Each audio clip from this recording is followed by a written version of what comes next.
করতে হবে এবং সেই গন্তব্যে আমাদের যেতে হবে, আমরা যাচ্ছি সেদিকে।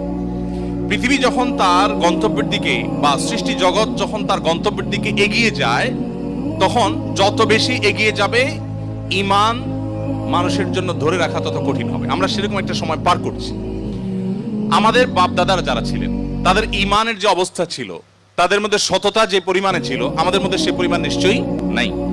আমাদের পরের জেনারেশন যারা আসবে তাদের মধ্যে ঈমান ধরে রাখাটা আরো টাফ হবে, তাদের পরে যারা আসবে তাদের জন্য আরো টাফ হবে। এভাবে সহিহ মুসলিম বর্ণিত হাদিসে নবী সাল্লাল্লাহু আলাইহি ওয়াসাল্লাম বলেছেন, লা তাকুমুস সাআহ হাত্তা ইউকাল ফিল আরদি আল্লাহ আল্লাহ। অর্থাৎ পৃথিবী ততক্ষণ পর্যন্ত ধ্বংস হবে না, মহাপ্রলয় হয়ে সৃষ্টি জগৎ ততক্ষণ পর্যন্ত শেষ হয়ে যাবে না, যতক্ষণ পর্যন্ত একজন মানুষও আল্লাহ বলার মতো থাকবে।